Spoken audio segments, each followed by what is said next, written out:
이 라오스 사람들이 바로 옆에 붙은 베트남인보다 순하다고 하는데 전부가 그렇게 평가하던데, 아무리 순한 라오스라도 해외에서 조심해야 할 게 있는데 순번 이외라고 해야 할까요?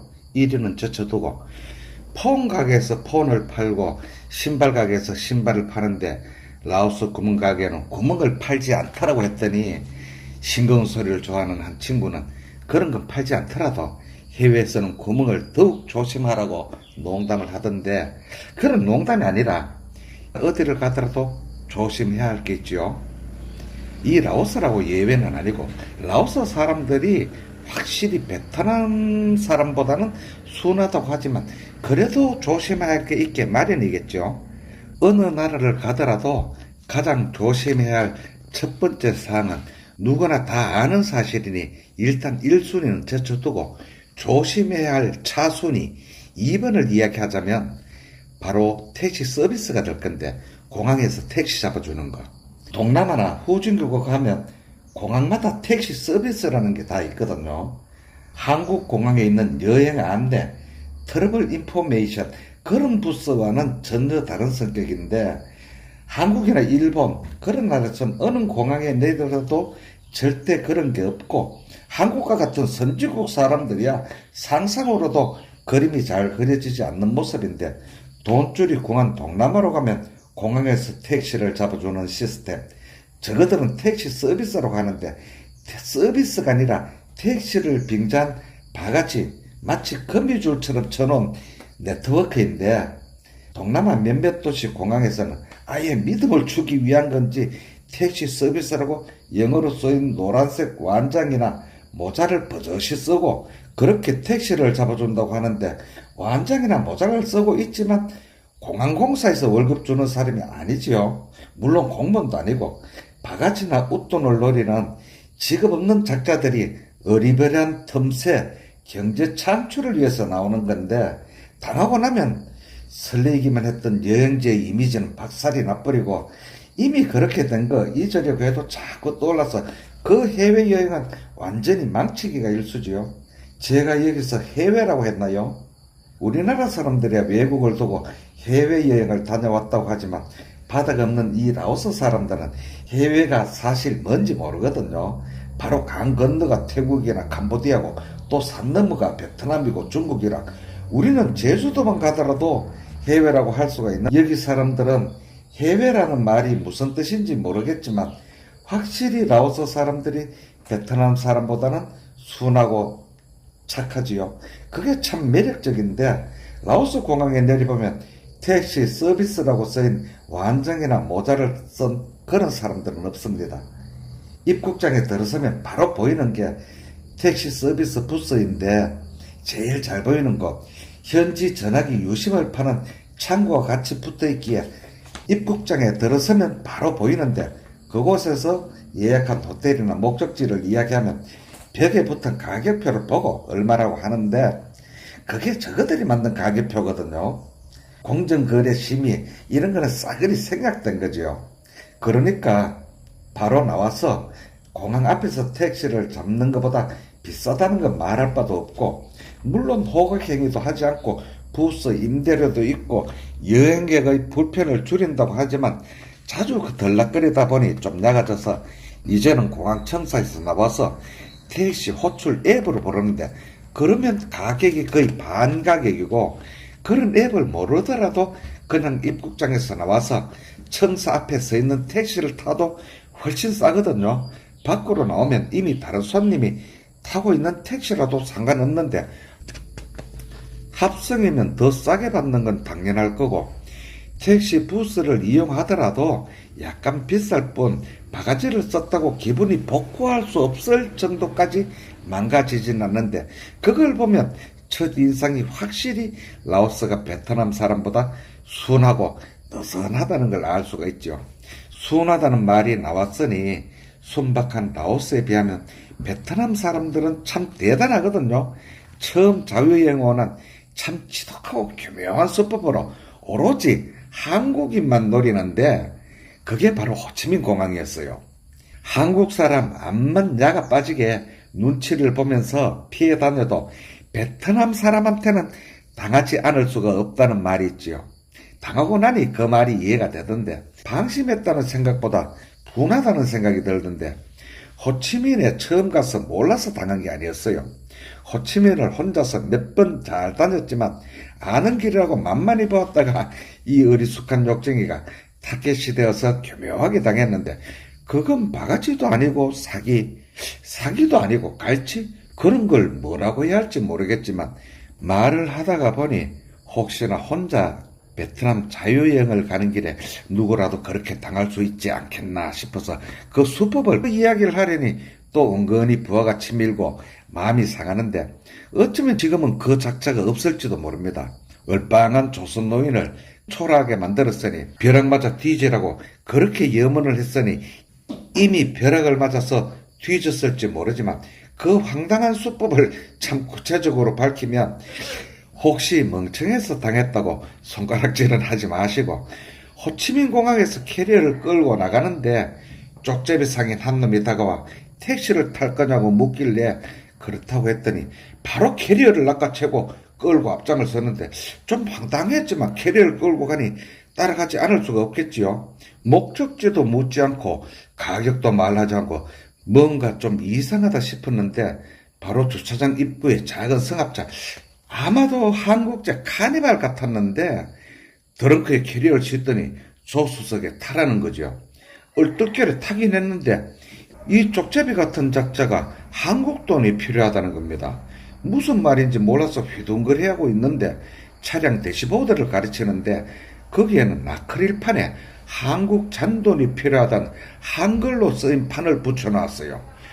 무슨 잔돈이 뭔지 몰라서 더듬거리니까 잔돈 그 말만 하면서, 여행을 오는 사람들은 지갑을 2개 가지고 다닌다는 걸 알고 있는 모양인지 베트남 돈을 꺼내니 그게 아니라면서 한국 돈을 요구하길래 손가방에 든 다른 지갑을 꺼내서 잔돈을 찾는다고 꿈을 대니, 아이 뭐 그리 꿈을 대는 식으로 바쁘다는 식으로 지갑을 빼앗더라고요. 뭐가 이래? 그런 생각을 하는 찰나 조수석 창문을 누가 두드리길래 고개를 돌리니 창문을 내리라는 거죠. 창문을 내리니 어느 호텔이냐고 묻고 대답하는 사이에 이미 운전석에 앉은 쪽제비는 지갑에서 뺀 1,000원짜리 하나를 들고 흔들면서 지갑을 돌려주던데, 그 사이에 쪽제비의 소정의 임무가 끝난 거죠. 1,000원짜리를 빼면서 5만원 건과 만원 건 일부는 이미 운전석 바닥에 슬쩍 흘렸던 모양이던데, 그걸 모르고 지갑을 받아서 가방에 넣고 차가 출발해서 채 1분도 가지 않고 주차장 출입구 쪽에 서더니 다른 택시를 타야 된다면서 세워서 캐리어를 내려서 옆에 있는 택시에 저것들이 옮겨 싣고 그 차를 타라는데, 택시에 옮겨 타니까 택시 운전자가 다시 목적지가 어디냐고 묻길래 아차 싶어서 손가방의 지갑을 꺼내서 보니 지갑이 얄팍해져 있는데 이미 그 카니발은 사라지고 없었고, 달러나 베트남 돈을 당한 게 아니라 전혀 생각지도 못하고 방심했던 한국 돈을 당한 거죠.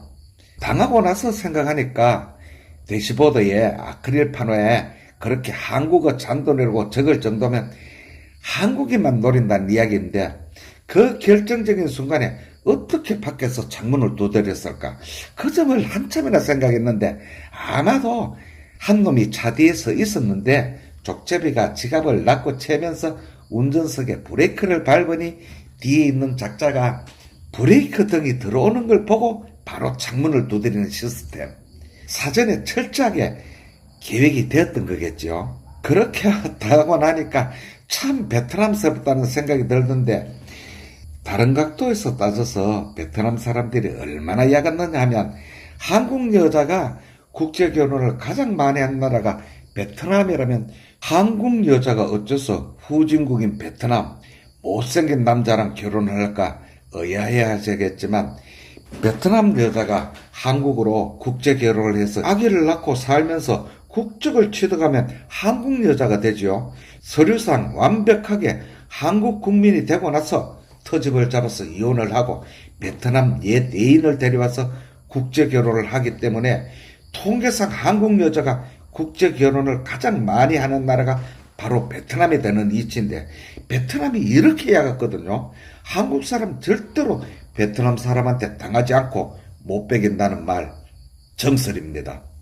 아무튼 국제결혼을 안 했으니 그건 남의 일이고, 공항에서 그렇게 당하고 나니 고막 그 여행의 만정이 다 떨어져서 그때 호치민에 나흘 있을 거라는 계획을 수정해서 하룻밤만 자고 벼락 맞아 돼지라고 침을 칵 뱉고 쿠알라룸푸르 건너갔는데, 그런 건 동남아 후진국에 가면 다 있거든요. 거기서 수업료를 거하게 한번 내고 나니까 고막 그 부분에는 도사가 되었는데, 뉴델리에서도 그랬고 자카르타에서도 마찬가지로 택시 서비스 한다는 작자들을 슬쩍슬쩍 약을 올리면 담배도 얻어피우고 밀고 당기면서 데리고 놀겠던데, 그런 나라들은 확실히 베트남보다 덜 약아서 그렇게 할 수가 있었겠죠.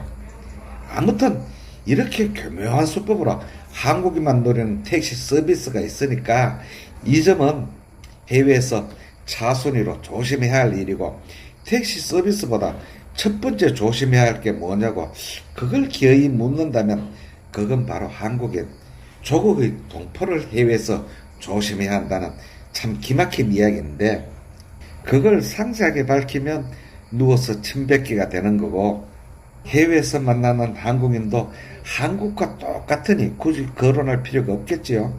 이 라오스도 예외가 아니고요.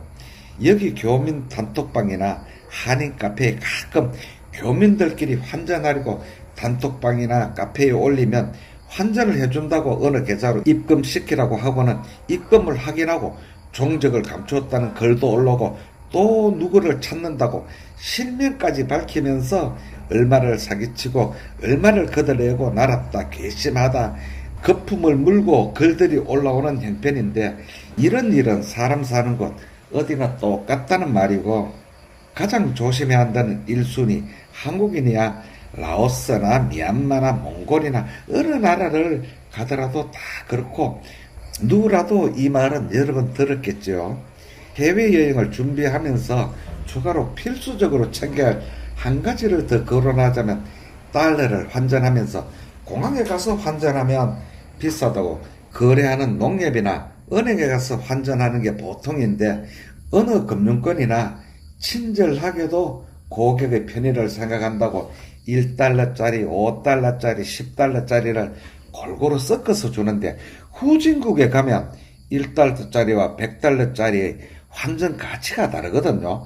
캄보디아처럼 달러가 아무데서나 통용되는 나라는 관계가 없겠죠. 그러나 이 라오스나 인도 다른 나라들처럼 현재화로 다시 환전을 해서 써야 하는 경우에는 엄청나게 손해를 보게 되죠. 우리나라에서야 환율이 1,400원이라면 1달러짜리도 1,400원, 100달러짜리도 1,400원이지만 후진국으로 가면 100달러짜리와 50달러짜리는 환율을 그대로 쳐주지만 5달러짜리나 1달러짜리 잔도는 환율을 왕창 낮게 부르거든요.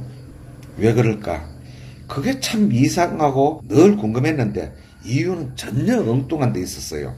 그걸 미얀마에서 알았는데, 그렇게 정치와 경제가 불안한 후진국은 부자나 고위 기득권들이 달러를 집에 있는 금고에 넣는데 잔도는 선호하지 않기 때문이라는데, 그 말을 들으니 참 할 말이 없던데, 미얀마에서 현재의 경제 전문가라는 작자가 고액권 달러는 시중은행에 있는 것보다 부자들이나 고위층 금고에 들어있는 게 더 많을 거라는 소리까지 하던데, 그 말을 들어보니까 이해가 가던데, 그건 경제가 후줄근한 남의 나라 후진국 이야기고, 해외여행을 준비하면서 달러가 바로 통용되지 않는 국가라면 환전을 하면서 고액권을 준비하는 게 손해를 덜 본다는 말씀을 드리면서, 해외에서 조심해야 할 차순위 한 가지만을 이야기하려고 했는데 말 주변이 없어서 또 장가지를 쳤네요.